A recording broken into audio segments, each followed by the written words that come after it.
Hey everyone, how's it going? Welcome back to UMG Atlanta. Golden Boy here, of course, with Rambo for the winter bracket finals. Revan came back, by the way, from the Chipotle run, so I'm gonna enjoy this. Look at this. It says I could throw this at someone and kill them.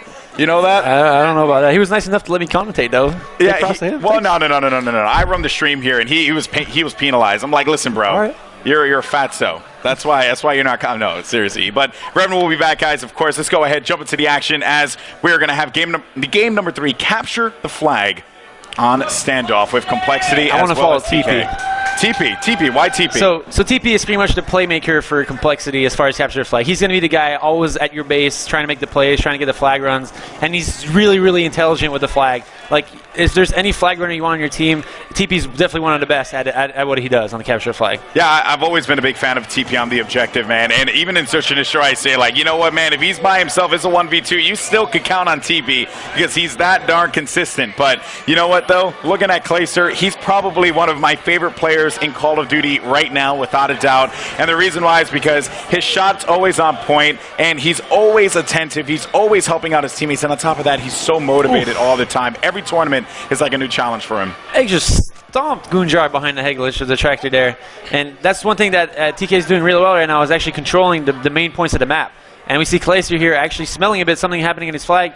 And the flag is being ran, but Thierry runs right into Kaliber, which is kind of unfortunate. If he would have got by Kaliber, I probably wouldn't have capped. My God. But Kaliber is just, that's twice Goonjar gets killed with the tractor. It wasn't on the Heglish that time, but still, Kaliber's heating up. And you never want to go against an angry Kaliber. It's not fun. Yeah, you know, there's a reason why he's one of the most loud and energetic players in Call of Duty, because as soon as he heats up, it is scary. And now looking here, TP, he is going to get crushed. Crimsix going to be the one on your screen. And I'm looking for Crimsix to really just play back, wait for his teammates to spawn up, and then make the push happen, because at this point in time, they're kind of evened out here. Unfortunately, Crim gets taken out, so that means that Complexity has to, I guess, rally back and play a little bit more defensively. But in a general speaking matter, TK has actually been controlling the game so far. If we saw Complexity had maybe one play where TP was a broken wall, that's the closest they've been to flag. And TK's already touched the flag once and had some decent some points on the map where they attracted Goonjar, and he's holding that down. So if TK can keep this going and not, like we saw Unite earlier, kind of just stay at their base, which is the problem. Yeah. Unite's actually going out and trying to make plays happen. And now they smell a bit of what's going on, but it's really important for TK. As long as TK pushes out of the map and controls the map, they can make stuff happen. Yeah, but you got to be careful, though, for the one straggler player, as always. And you know that is going to be a thing here if Complexity is smart about it. And Kaliber, of course, he's going to get taken out. TP now, on the other hand, he's going to be waiting around here by the flag, hoping to defend. And there goes the flag pull there by Aches, as the pressure is not going to be coming from TK. TP able to come up on top. Aches is going to be on your screen here, making his way right down the middle. He's going to get coverage. He will be shot as well. You got to watch out for that van. Nate's flying into. Thierry gets the kill. He gets dropped. Thierry with a big stop there. Oh, here we go. This could be a counter right here. The plays are being made on both teams here. There are 3 kills. That's going to be a big kill in the middle. Whoever's there, Kaliber has to go huge, and he gets killed, though. Is the return going to be made? No. Aches gets a huge kill as he died with the flag and was able to get the flag back, but we're going to have a stalemate situation with something obviously always makes people anxious. But still, we see Thierry here about halfway through towards the streaks, and it's going to be important as players, both teams here, understand that if you make a push for the flag, you have to make sure you got full map control, because you never want to give the flag carrier some kills, because if that happens, then bad things happen. Normally, you get streaks off that. Yeah, streaks.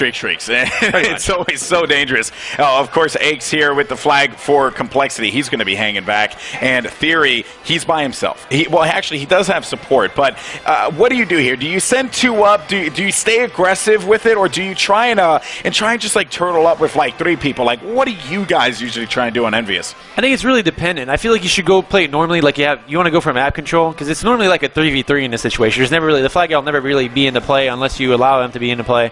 If it's an AR player in a situation like he stopped Granny right now where Aches is. I'm pretty sure Aches is a sub, though. So pretty much TK is going to be on defensive here, as they don't have map control. So they'll be playing more defensive. As they get the kills, they might try and push out a bit.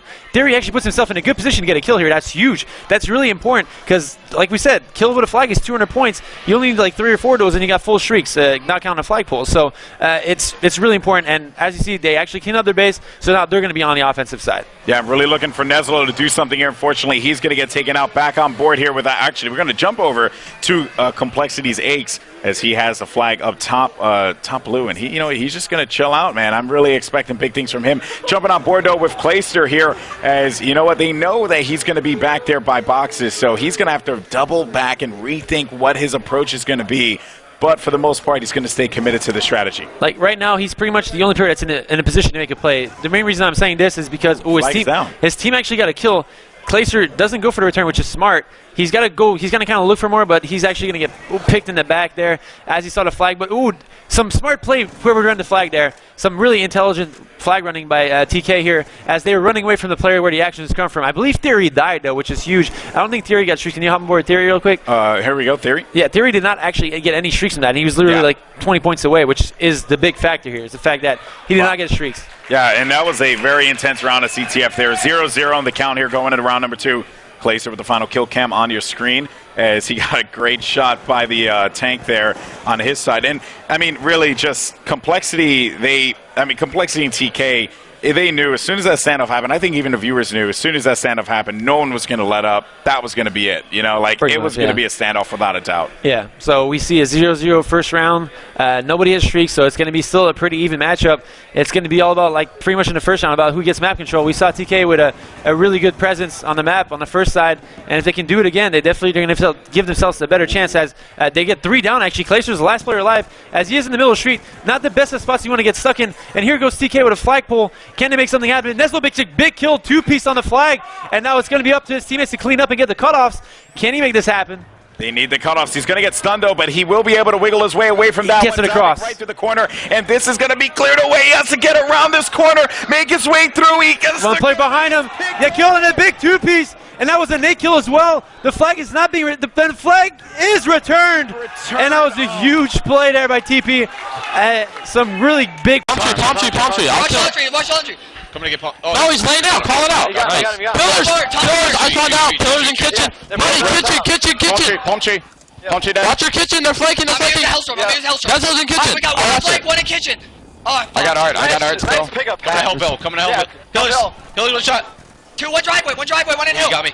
In hill. In hill. Yeah, I'm lightning. 2 in hill, 1 square, 1 back. Let's get this 30. Let's get this 30, guys. Big 30 seconds. Push right, Van. Dead. Palm tree. So good. One more pillars. Make sure we get this time. This time he's out here. This time he's You guys push through. Let's go, Wakes. One more. I need help. EMP kitchen. Let's push all the way through. Let's push all the way through. Good play. Get hill. No, you guys can go. One shot L. Across the square. You guys can go. I'm coming front. Oh shit. Zig. Zig. You push in the Zig the square. I got him in a tree. Alright, I'm gonna. One more here. Hold on, I'm flanking money. There's spawning He's pool. weak. Square's looking Zig. Square and Zig. Go money. Square looks Zig. One in tree, one over here. There's one back to laundry with me too. Stay alive. We're gonna push you. I'm staying alive. Let's get kills, guys. One in tree, one back. Kitchen. Watch out, kitchen. Money door. They're both weak in it. Spawn circle. Square. One tree. Good job, still tree. I spawned. Dropped the nade. Come on, guys, let's break. Come on. We gotta break it. I got your elbow, Krim. I got your elbow. Go. Flood this. One in. Push. No! I'll pick her back. I'll help you, team. I'll help you, team. There's 2. Do that. They're hurt bad. 25 seconds. I'm holding this. 25 seconds. There's 2 more on me. Two front. Backside, man. Nice, we're fine. I got back. Watch out front. Nice. I'm pushing through circle. Okay. And there you have it. Complexity in that Astro listening. They are just a ball of energy, and it is never stopping, showing exactly what you need. Momentum, communication, that is the keys to victory here. They're leading right now 180 to 107 against a very talented, and Hanks just threw that, and he got the kill on Neslo. He's throwing his grenade back. Straight disrespect, bro. Oh, my God. Oh, if you got a knife, that would have been sick. But it's been crazy. But, yeah, wow. Just what a listening we have there. This game is not over yet, though. As much as the hype is going for Complexity, and that's really the thing, is like, actually, no, that was huge. Yeah, Clayster just went really big. You heard him scream there. He went huge on the hill. He got the kills, and he was actually looking at River while he was on the hill, which was blocking the spawns, and his team was pushing as well. So that really means that Complexity is going to be up by about 120, 130 going into the last 2 hills, which, I mean, with no streaks and Clayster all 1 kill away from getting him, you got to think Clayster's going to get this next kill going if TK is still pushed for this. TK does the smart decision of rotating, but, I mean, it's going to be really hard coming back with those last kills. They got to go, like, immensely huge. Yeah, and, of course, you know, this B-ball hill, it's kind of, like, ripe for the picking because of just how open it is. Of course, you have that one player that can hide inside of the corner there, but it's really not going to come up good for them. Honestly, I'm not. The game's over already, actually. Mathematically, it's impossible. Oh, it is. It is. Okay, so never mind then. I'm horrible with math. Puckett has made that abundantly clear. And, yeah, so Complexity ends up taking game number 1. Let's actually go ahead and take a look at the stats here and see what we have. Clayster, 31, 19, 8, 34, 26. And look here, actually pretty even spread for TK. They just couldn't seem to rally the troops together in time. The big difference here is really, if you look at the defense on both sides, really what is huge is the fact that even look at Clayster. If you go back to the stats real quick. Oh, sorry. Clayster was screaming and caught me off guard. Look at Clayster. As an anchor, he has 8 defense. Like, yeah. He still found himself going to those hills, making those plays, and that's why he got streaks. It's really hard to get streaks without getting points on the hill, obviously. Without a doubt. But Complexity is a really, really good team. Yeah, there's not much you could really say. I mean, they are a good team, period. I mean, it's just like we've said it time and time again here, and they're most certainly hyped up. They're definitely excited. And, you know, also another thing I want to talk about is that guy right there, the one that you just saw right above him, Mr. X. Coach, really. I mean, I give him so much credit time and time again because he is such an important factor of that team to keep them all focused. Mr. X is a factor, straight up. It's crazy. I mean, the X factor. I mean, it's really to the point where he doesn't play the game. He doesn't play the game for his team, obviously, but it comes to the point where he pretty much communicates the information that players don't want to be communicating to each other because the game is just so active. There's so, like, especially in Black Ops 2, the game gets so hectic sometimes that there's so many small points that you don't want to be pointing out as a player that it kind of cuts into the actual communication of where the players, where your opponents are at, where they're going. Yeah. And he does that so well for his team. He makes sure that his team's on track when they play Hardpoint. I've been watching a bit, and it comes to the point where, like, he'll literally tell his team, wait. And when he sees on the map where he sees all the players at, he'll be like, okay, this is when you push. Like, you go. Like, he's almost like the stop and go for his team, and it makes a huge effect on our team, and I can't give enough credit for that. Yeah, without a doubt, guys. So we're going to see how all this works out for Complexity. Are they going to be able to take game number 2, or will Team Kaliber rally the troops together and take them out and search and destroy? We're going to find out. It's an awesome winner bracket final matchup between Complexity and Team Kaliber. Don't go anywhere because you don't want to miss it. We'll be right back. Nope, don't go.